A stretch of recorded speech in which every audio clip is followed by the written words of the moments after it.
Hello and welcome, you magnificent petrol heads, to part 4 of our epic journey through the automotive wonderland that was the 1990s. Now, if you thought we'd already exhausted all the good stuff in the first 3 parts, well, you'd be wrong. Utterly, catastrophically wrong. The 90s was a bottomless well of motoring genius, and we're about to plunge our bucket back in for another glorious haul. This isn't just a list of cars. It's a celebration of a decade that dared to be different. A time when engineers weren't just ticking boxes for focus groups, but were actually allowed to have ideas. Big, brilliant, and sometimes completely bonkers ideas. In this episode, we've scoured the globe to bring you a truly eclectic mix of machinery. We're talking about cars so rare they make a unicorn look common, so unique they defy all logic, and so iconic they've been seared into the very fabric of car culture.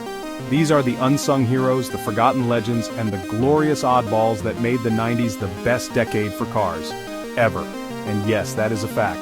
So, strap yourselves in, because we're about to embark on a wild ride featuring a symphony of Japanese technological wizardry, a flourish of eccentric European flair, and a healthy dose of good old-fashioned, unapologetic American muscle. It's going to be brilliant. Japan's answer to the Hummer H1, a colossal machine built for soldiers, not school runs. Toyota tried to make the world's most sensible car interesting, and they sort of succeeded. Before crossover was a word everyone used, Honda built this quirky, tall, 3-door thing. This is a Land Rover Discovery with a Honda badge. No, really, utterly baffling. A big French executive barge with magic carpet suspension that wafted over everything. Glorious. This unassuming family car could corner flatter than a supercar. Witchcraft from the French. The Nissan Cube is, well, a cute, perfectly asymmetrical box on wheels that was either brilliant or dreadful. There really was no in-between. The Nissan Pulsar GTI-R is a tiny, unassuming hatchback with a massive turbo and 4-wheel drive. Honestly, it's a proper hooligan. The Mazda MX-6 is a sleek, stylish, and often forgotten front-wheel drive coupe that was actually rather good. Here we have a tiny K car that honestly thinks it's a Land Rover Defender. It's impossibly cool and, well, it really stands out in its own unique way. The Spanish decided to have a go at the hot hatch formula, and the result? Brilliant, honestly.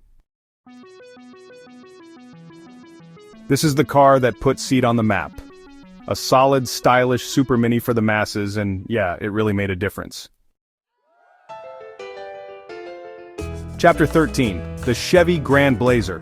This is an enormous 2-door Blazer designed exclusively for South America, because, well, size matters down there, apparently.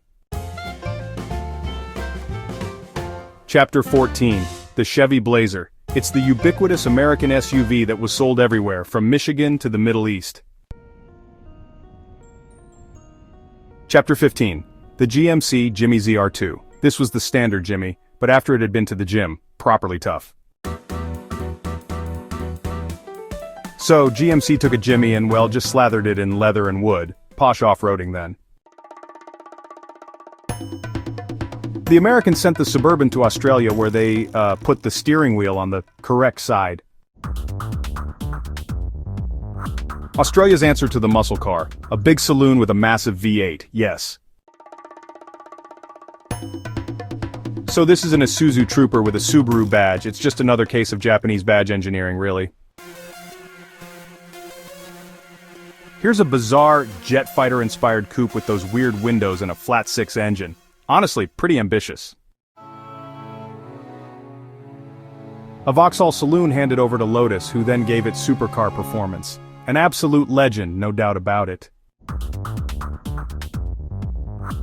The gorgeous Esprit finally got the V8 engine it always deserved. It's a proper supercar. Here's an estate car with the heart of a Lancer Evo. It really is the ultimate family-friendly weapon. This is a gorgeous front-wheel drive Japanese coupe that, believe it or not, won Car of the Year in Japan.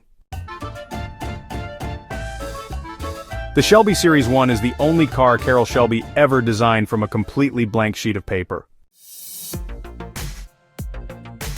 And there we have it. Another 25 reasons why the 1990s was the undisputed peak of motoring. From the utterly bonkers Lotus Carlton to the delightfully quirky Nissan Cube, what a decade it was. We've seen cars that defy physics, cars that defy taste, and cars that are just plain cool. But the question, as always, is, which one was your favorite? Was it the raw, unapologetic Aussie muscle of the Holden Commodore SS? Or maybe the sophisticated corner-carving witchcraft of the Citroën Xantia Activa? Head down to the comments section below and let me know. Argue, debate, and well, tell me I'm wrong. I thrive on it. This, of course, isn't the end of our journey. Oh no. The 90s treasure chest is still brimming with automotive jewels, and we will be back for part 5 to unearth even more forgotten legends and celebrated icons. Trust me, you won't want to miss what we have in store next, as we dive even deeper into the glorious madness of the last great decade of the automobile. The best is, somehow, yet to come. So, a massive thank you for joining me on this trip down memory lane. It's been an absolute pleasure. If you enjoyed this celebration of all things loud, fast, and occasionally very strange, do me a favor and hit that subscribe button and ring the notification bell. That way, you won't miss a single moment of the automotive brilliance we have coming your way. Until next time, goodbye.